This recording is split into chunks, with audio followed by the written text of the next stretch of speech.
The ice-cold waters of the North Arabian Sea crashed against the hull of the USS Kearsarge as Lieutenant Sarah Chen gripped the helicopter controls with frozen fingers. Snow mixed with salt spray painted the windscreen in a deadly blur that made visibility nearly impossible. Christmas Eve 2019 was supposed to be different. The Navy had promised the crew they would dock in Bahrain by evening, allowing everyone to celebrate the holiday with video calls home to their families. Sarah had been looking forward to seeing her 6-year-old daughter Emma open her presents via video link. The little girl had been asking for weeks when mommy would come home from her deployment. Sarah had carefully wrapped a small teddy bear that she planned to show Emma during their call, explaining that it would keep her safe until mommy returned. The bear sat in her quarters now, useless and forgotten as an emergency rescue mission took priority over holiday celebrations. The distress signal had come through the radio at 1847 hours, just as the sun was setting over the calm waters. A routine SEAL reconnaissance mission had gone catastrophically wrong near the Iranian border. 12 elite Navy SEALs were trapped on a small rocky outcrop, surrounded by enemy patrol boats and with no extraction route available. Their communication equipment was damaged, leaving them with only emergency beacons to signal their location. Command had immediately scrambled 2 rescue helicopters from the Kearsarge. Sarah piloted the lead aircraft, a modified Black Hawk equipped for overwater rescue operations. Her co-pilot, Lieutenant Marcus Rodriguez, had been flying rescue missions for 8 years and had never lost a man under his watch. Behind them sat Petty Officer Jake Thompson, the crew chief responsible for operating the rescue winch, and hospital corpsman Lisa Park, ready to provide medical aid to any wounded SEALs. The mission briefing had been rushed but clear. Intelligence suggested the SEALs had been conducting surveillance on a suspected weapons facility when Iranian patrol boats spotted their insertion point. The team had been forced to swim to the nearest land, a barren rock formation barely large enough to hold 12 men. Enemy boats were circling the area, making approach dangerous for any rescue aircraft. Weather conditions made the situation even more treacherous. A winter storm system had moved in from the northwest, bringing 40-knot winds and freezing rain. Visibility dropped to less than half a mile, and the rough seas made maintaining a steady hover nearly impossible. The second helicopter had already turned back after experiencing severe icing problems with its rotor system. Sarah pushed the Black Hawk forward through the storm, following GPS coordinates that led them deeper into hostile waters. The radio crackled with updates from the command center aboard the Kearsarge. Iranian patrol boats were moving closer to the SEAL position, and satellite imagery showed additional enemy vessels approaching from the east. Time was running out for the trapped men. Rodriguez monitored the instruments while Sarah fought to keep the helicopter stable in the turbulent air. Ice began forming on the windscreen despite the heating elements, and the engine temperature gauges showed concerning readings. The aircraft was not designed for extended operations in these extreme weather conditions, but turning back now would mean abandoning 12 American warriors to certain capture or death. The rescue beacon grew stronger as they approached the target area. Through breaks in the storm clouds, Sarah could see the dark shapes of Iranian patrol boats moving in a search pattern around several small islands. Spotlights swept across the water, hunting for any sign of the American Special Operations Team. The SEALs would be cold, wet, and running low on ammunition after swimming to safety. Thompson checked the rescue equipment one final time. The winch system had been tested before departure, but the high winds and rough seas would make any extraction attempt extremely dangerous. Each SEAL would need to be lifted individually from the rocky outcrop while enemy boats tried to prevent the rescue.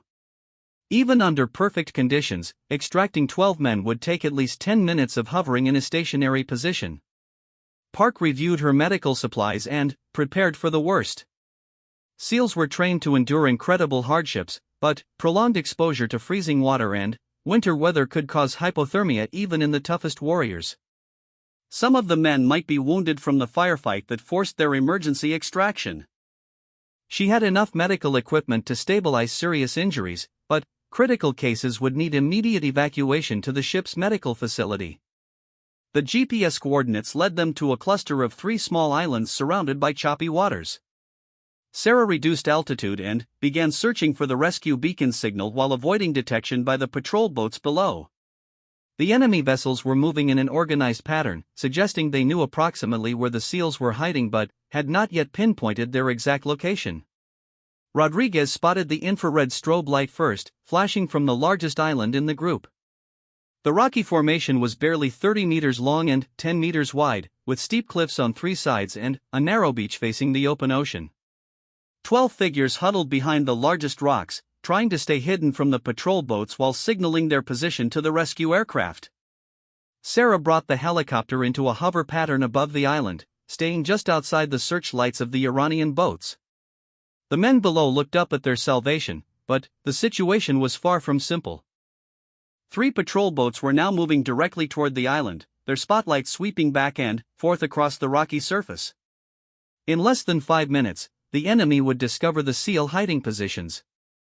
The radio crackled with an urgent transmission from the Kearsarge command center.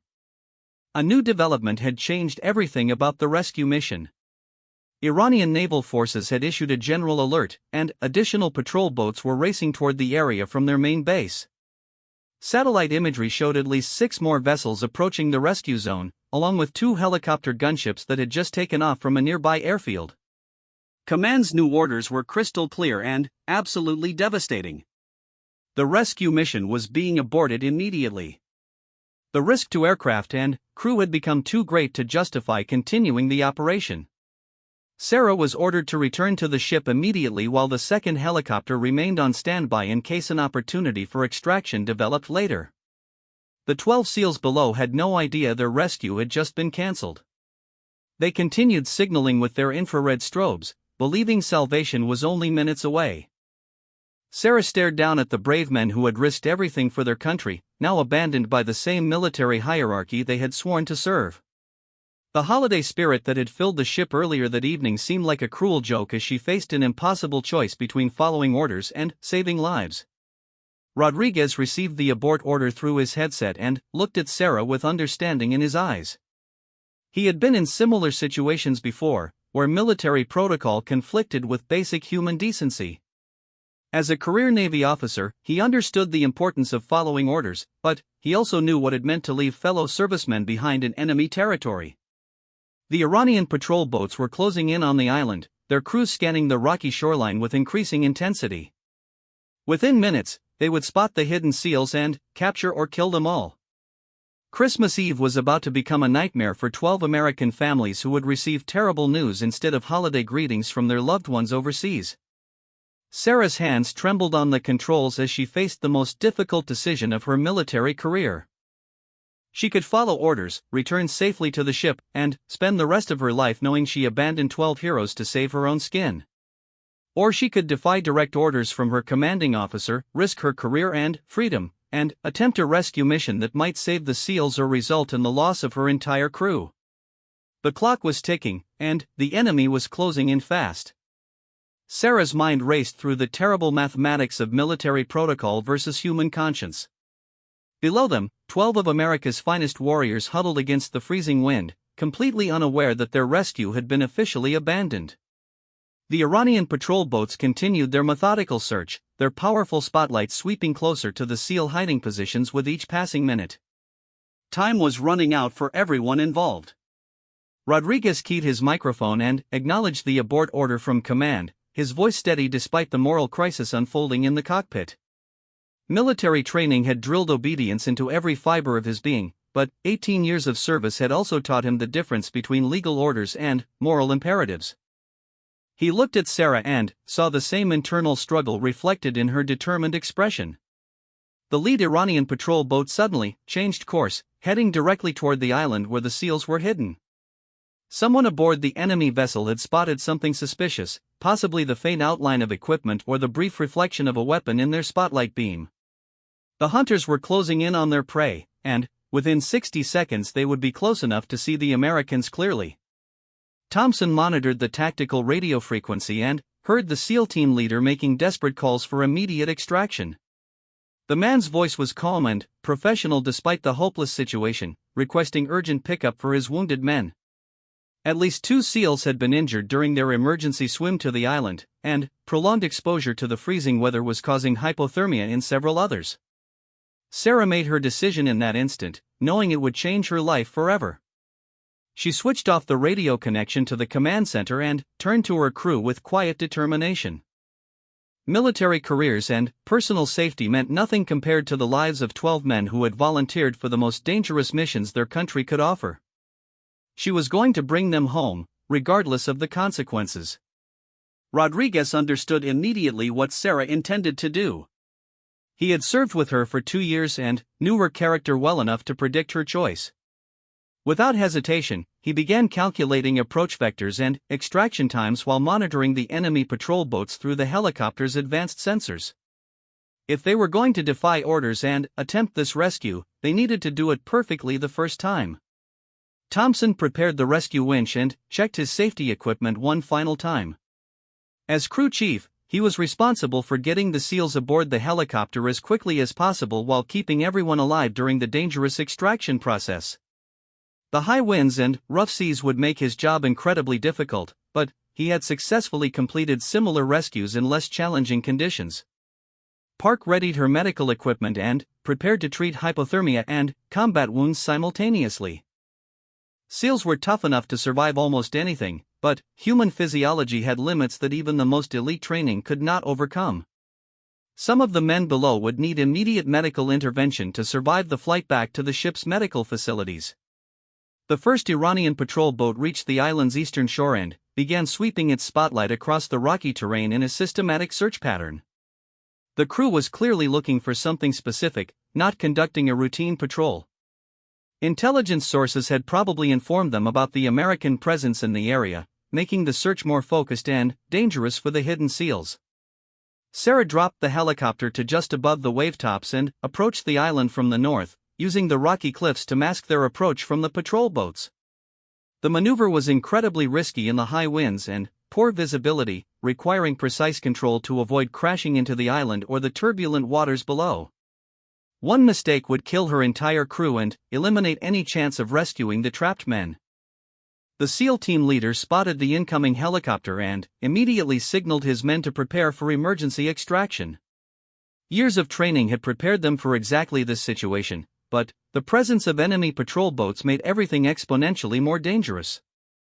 They would have to expose themselves completely during the rescue process, becoming easy targets for Iranian weapons. Rodriguez established communication with the SEAL team using an encrypted tactical frequency, coordinating the extraction sequence while monitoring the approaching enemy vessels. The lead patrol boat was now less than 100 meters from the island, close enough for its crew to spot any movement on the rocky surface. Time had run out for subtle approaches and careful planning. Sarah brought the helicopter into a hover directly above the SEAL position, ignoring the Iranian spotlights that immediately locked onto their aircraft. The enemy boats reacted instantly to the American presence, changing course to intercept the rescue helicopter while their crews prepared weapons for engagement. Machine gun muzzles swung toward the hovering aircraft as the Iranians prepared to fire. Thompson deployed the rescue basket and began the first extraction while Park monitored the men below for signs of serious injury. The wounded SEALs would be pulled up first, followed by the team leader and the remaining men in order of their exposure severity. Each extraction would take approximately 15 seconds under normal conditions, but the weather and enemy presence made everything take longer. The first SEAL reached the helicopter cabin just as the Iranian patrol boats opened fire with their deck-mounted machine guns. Tracer rounds streaked past the aircraft while Sarah fought to maintain position above the island. The helicopter's armor could stop small arms fire, but sustained machine gun attacks would eventually penetrate the hull and disable critical systems. Rodriguez returned fire using the helicopter's defensive weapons while coordinating with Thompson to continue the extractions. Military doctrine called for immediate withdrawal when taking enemy fire, but abandoning the rescue now would leave 11 men stranded on the island with no hope of survival.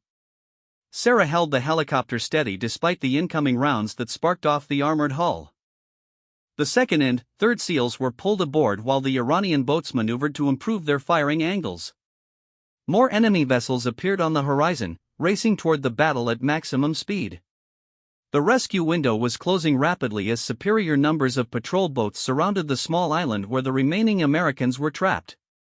Park worked frantically to stabilize the wounded SEALs while Thompson continued operating the rescue winch under increasingly dangerous conditions. The fourth SEAL was halfway up to the helicopter when a burst of machine gun fire severed one of the winch cables, sending the man tumbling back toward the rocky island below. He hit the rocks hard and lay motionless while his teammates attempted to reach him. Sarah made another split-second decision that defied all tactical logic. Instead of cutting losses and departing with the men already rescued, she dropped the helicopter even lower to allow Thompson to deploy a backup rescue system. The maneuver brought them within easy range of all enemy weapons and made the aircraft an unmissable target for the Iranian gunners. Thompson rappelled down to the island's surface carrying emergency medical equipment, becoming the first member of the rescue crew to set foot on enemy-controlled territory. Military regulations strictly prohibited such actions during combat rescue operations, but the wounded SEAL needed immediate assistance that could only be provided by direct intervention. He reached the injured man and began treating severe head trauma while under direct enemy fire.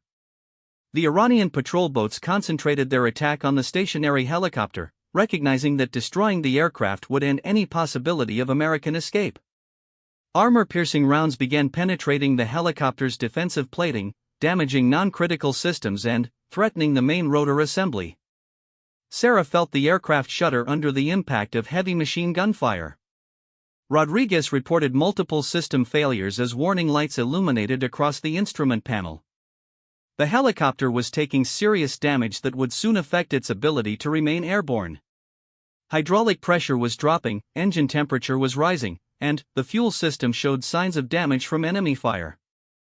They had perhaps 2 minutes before the aircraft became unflyable. Thompson successfully stabilized the wounded SEAL and signaled for emergency extraction using the backup winch system. The injured man required immediate medical evacuation, but 8 other SEALs remained on the island with no way to reach the helicopter. Mathematical reality made it impossible to rescue everyone before the aircraft suffered catastrophic damage from the sustained enemy attack. The SEAL team leader made the hardest decision of his career, ordering his men to provide covering fire while the helicopter departed with the wounded warriors already aboard. He knew that staying behind meant almost certain capture or death, but sacrificing the rescue aircraft would guarantee that no one survived the mission. Sometimes military leadership required accepting unacceptable choices for the greater good. Sarah refused to abandon the remaining men despite the tactical logic of the team leader's decision. Christmas Eve was supposed to be about hope and miracles, not calculated sacrifices and acceptable losses. She began planning one final extraction attempt that would either save everyone or result in the loss of her entire crew. The decision to defy orders had led to this moment of ultimate consequence. Sarah's desperate plan formed in the span of 3 heartbeats while Iranian machine gun fire continued hammering the helicopter's armored hull. The aircraft was dying around them, with hydraulic fluid spraying from ruptured lines and engine warning alarms screaming through the cockpit. Logic demanded immediate withdrawal to prevent total loss of aircraft and crew, but logic had never rescued 8 stranded SEALs from certain death or capture. The plan violated every principle of helicopter rescue operations and several laws of physics, but desperation breeds innovation in ways that peacetime training never could. Sarah would use the helicopter's rotor wash to create a massive dust storm on the island surface, temporarily blinding the Iranian gunners while simultaneously using the aircraft's emergency winch system to extract multiple men at once instead of the standard one-at-a-time procedure. Rodriguez realized what Sarah intended to do and began shutting down non-essential systems to preserve what little hydraulic pressure remained in the damaged aircraft. The helicopter needed every ounce of power to maintain the hover position required for her insane extraction plan. He diverted engine output from damaged systems to the main rotor assembly, buying precious seconds of flight time before total mechanical failure. Thompson understood the plan without needing detailed explanation. Years of rescue operations had taught him to improvise with whatever equipment was available, even when manufacturer specifications said such improvisation was impossible. He began rigging the emergency winch cables into a configuration that could theoretically lift multiple men simultaneously, though he had never attempted such a procedure under combat conditions. Park prepared to receive 8 hypothermic and potentially wounded SEALs in the span of 90 seconds, knowing that proper medical triage would be impossible under such circumstances.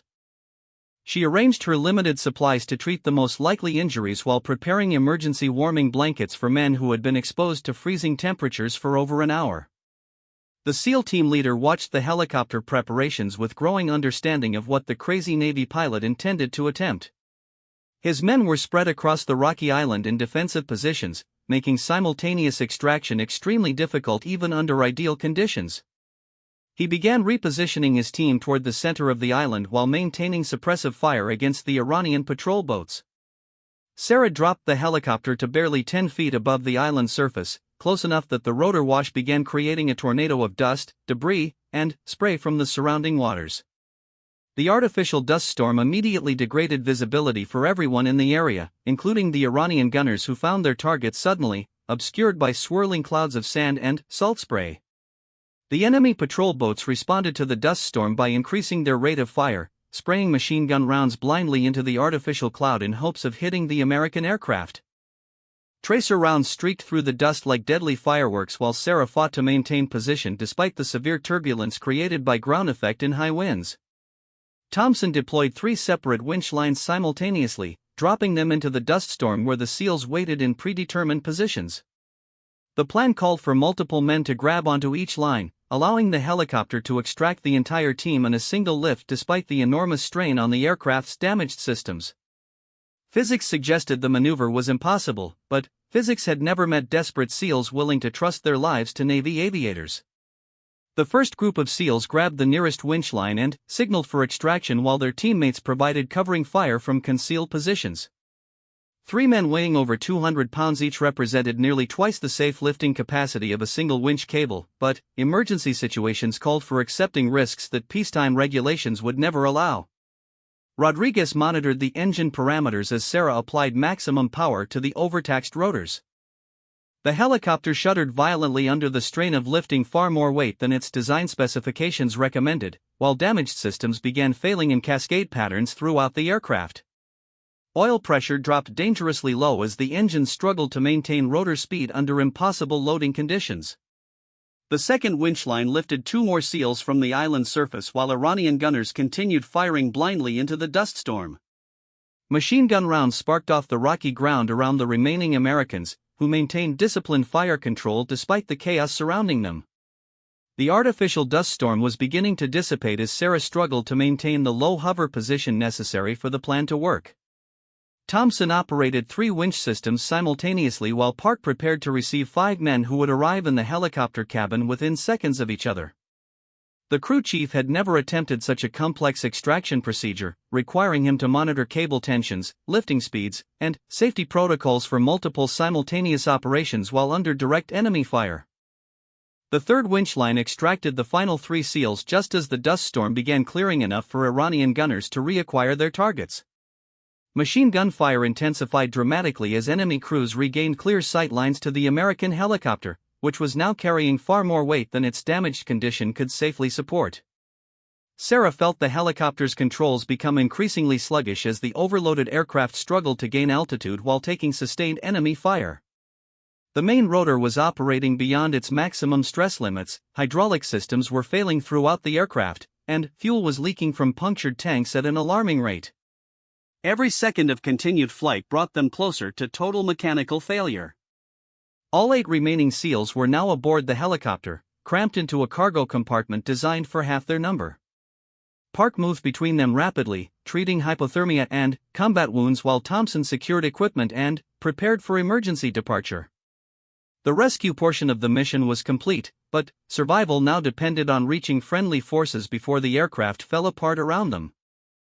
Rodriguez calculated their remaining flight time based on current fuel loss rates and system failures. The helicopter had perhaps 8 minutes of flight capability remaining, barely enough to reach the maximum range of the ship's defensive weapons if they departed immediately. Staying in the combat zone any longer would guarantee that everyone aboard died together instead of separately. The Iranian patrol boats followed the departing helicopter while continuing to fire their deck-mounted weapons at maximum range. Additional enemy vessels were converging on the area from multiple directions, creating a gauntlet of hostile fire that the damaged aircraft would have to penetrate to reach safety. The rescue had succeeded, but the escape was far from certain. Sarah coaxed every ounce of performance from the dying helicopter while Rodriguez continuously redistributed power between failing systems to keep them airborne. The aircraft was flying on determination and prayer more than aerodynamic principles, but somehow the rotors continued turning and the engines continued running despite catastrophic damage to nearly every major component. Park worked frantically to stabilize the most seriously wounded SEALs while dealing with severe hypothermia cases that required immediate intervention. 2 men were unconscious from head injuries sustained during their emergency swim to the island, while 3 others showed signs of advanced hypothermia that could prove fatal without aggressive warming protocols. Thompson monitored the helicopter's structural integrity while watching for signs of pursuing Iranian aircraft. The enemy patrol boats were falling behind as the helicopter gained speed and distance, but intelligence reports indicated that Iranian helicopter gunships were scrambling from nearby bases to intercept the American rescue mission before it could reach the safety of the Naval Task Force. The fuel warning light illuminated on the instrument panel as Sarah realized they were losing aviation fuel faster than the engines could consume it. Multiple punctures in the fuel tanks were creating a trail of aviation gasoline that stretched back toward the Iranian patrol boats, marking their escape route clearly for any pursuing aircraft. Range calculations showed they would run out of fuel approximately 2 miles short of the ship's position. Sarah made one final decision that would determine whether 12 American warriors lived or died on Christmas Eve. She began dumping non-essential equipment overboard to reduce weight while climbing to maximum altitude to extend their gliding range when the engines eventually failed. The helicopter was going to crash into the ocean, but she could control where that crash occurred and whether anyone survived the impact. The radio crackled with transmissions from the USS Kearsarge as the ship's crew tracked the inbound rescue helicopter through radar and radio communications. Medical teams were standing by to receive wounded personnel, while the ship's defensive weapons were trained on the horizon to intercept any Iranian aircraft that might pursue the rescue mission into international waters. 90 seconds had elapsed since the beginning of the desperate extraction, and 8 SEALs owed their lives to a Navy pilot who chose conscience over career when faced with an impossible choice. The mission was not over yet, but the most dangerous phase had been completed successfully despite overwhelming odds and complete disregard for established safety protocols. Christmas Eve had delivered its miracle, but the cost of that miracle remained to be calculated. The helicopter's engines died simultaneously 1,800 meters short of the USS Kearsarge, leaving Sarah with a powerless aircraft carrying 12 lives through the darkness above storm-tossed waters. Emergency procedures called for controlled water landing, but the helicopter's damaged condition made any landing potentially fatal for everyone aboard. The next 60 seconds would determine whether the rescue mission ended in triumph or tragedy. Sarah auto-rotated the dead helicopter toward the ocean's surface while Rodriguez transmitted emergency coordinates to the ship's rescue teams. The Kearsarge immediately launched its backup helicopter and dispatched fast rescue boats toward the projected crash site. Spotlights swept across the dark waters as ship's crew prepared for emergency recovery operations in heavy seas. The helicopter hit the water hard, its damaged hull cracking on impact as freezing seawater rushed into the passenger compartment. Sarah and Rodriguez worked frantically to keep the aircraft upright long enough for everyone to escape before it sank. The SEALs, despite their injuries and exhaustion, immediately began assisting with evacuation procedures that they had practiced countless times during training. Thompson deployed emergency life rafts while Park helped unconscious SEALs into survival gear. The helicopter was sinking rapidly in the 12-foot swells, giving them less than 3 minutes to get everyone clear of the wreckage before it disappeared beneath the surface. Cold water shock was already affecting the hypothermia victims, making their rescue even more urgent. All 15 personnel successfully escaped the sinking helicopter and crowded into 2 inflatable life rafts designed for 8 people each. Park continued treating the wounded SEALs using waterproof medical supplies while Sarah maintained radio contact with the approaching rescue teams. The worst part of their ordeal was over, but survival in the rough seas remained uncertain until actual pickup occurred. The USS Kearsarge's rescue helicopter reached them within 12 minutes, followed closely by fast rescue boats that had been launched simultaneously. Ship's medical teams were standing by to receive multiple trauma patients and hypothermia cases requiring immediate intervention.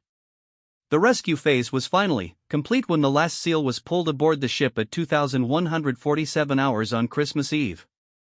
All 12 SEALs survived their ordeal, though 3 required extended medical treatment for hypothermia and combat injuries. The most seriously wounded man spent 2 weeks in the ship's medical facility before being evacuated to a military hospital in Germany.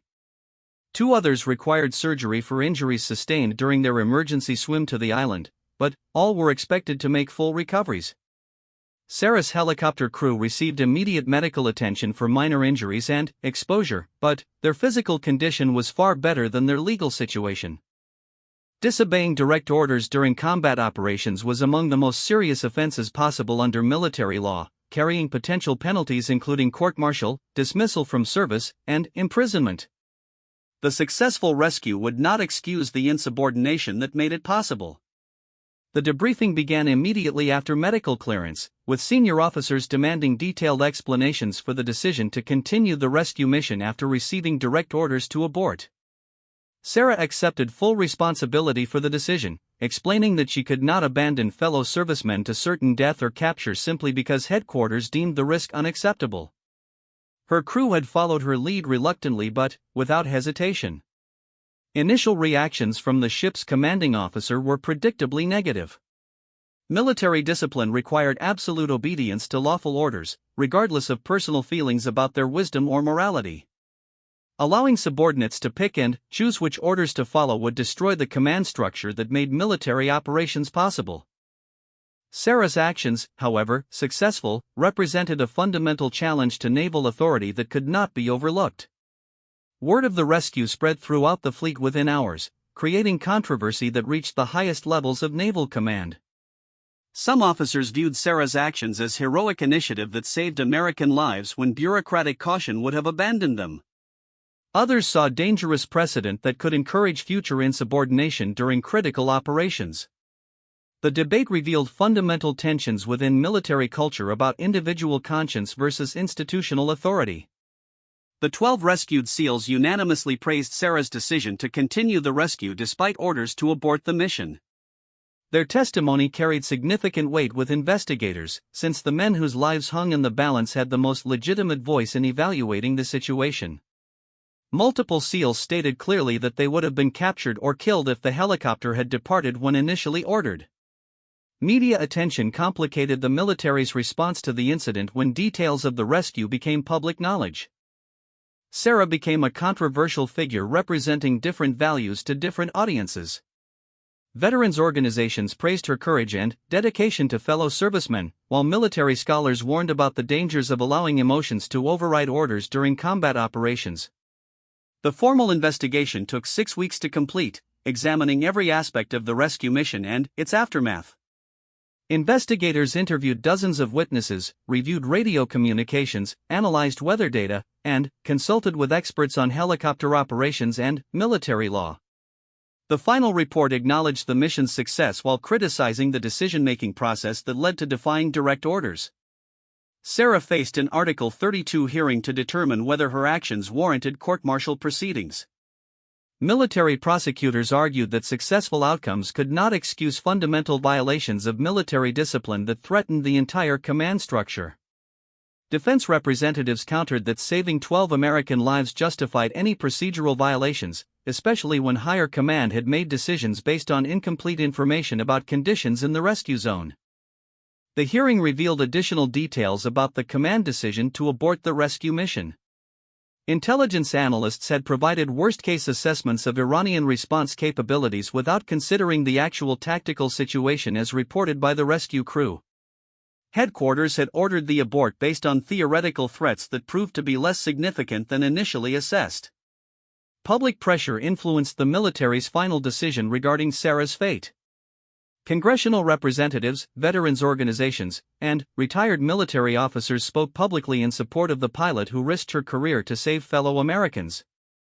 The Navy found itself balancing legitimate concerns about military discipline against equally legitimate concerns about public perception and morale. Sarah ultimately received a formal reprimand for disobeying orders, but avoided court-martial and dismissal from service. The compromise punishment acknowledged the seriousness of her violation while recognizing the extraordinary circumstances that led to her decision. She was transferred to a training position that effectively ended her operational flying career but allowed her to remain in the Navy. The rescued SEALs maintained contact with Sarah and her crew long after the incident, considering them extended family members who had risked everything to bring them home safely. Several SEALs attended Sarah's daughter's birthday party the following year, fulfilling promises made during their recovery aboard the Kearsarge. The bonds formed during 90 seconds of chaos proved stronger than military regulations or career consequences. Rodriguez, Thompson, and Park also received formal reprimands but continued their military careers without significant interruption. Their decision to support Sarah's rescue attempt was viewed as following the orders of their immediate superior rather than independent violations of command authority. All three expressed willingness to make the same choice again under similar circumstances. The incident led to revised procedures for combat rescue operations, incorporating lessons learned about command decision-making and crew autonomy during rapidly changing tactical situations. New protocols allowed on-scene commanders greater discretion in continuing rescue missions when headquarters ordered abort procedures. Sarah's violation of orders had improved military procedures for future operations. Years later, Sarah reflected on her decision during interviews with military historians documenting the incident. She expressed no regrets about defying orders to save 12 American lives, though she acknowledged the difficult position her choice created for military leadership. The Christmas Eve rescue had defined her career and her character in ways that no amount of conventional success could have achieved. The teddy bear she had planned to show her daughter during their Christmas video call was eventually delivered in person when Sarah returned home 3 months later. Emma kept the bear throughout her childhood, never knowing that it represented her mother's choice between career safety and moral courage during the most important 90 seconds of both their lives. Some Christmas miracles are measured in lives saved rather than presents opened, and some heroes are punished for doing what they know is right regardless of what they are.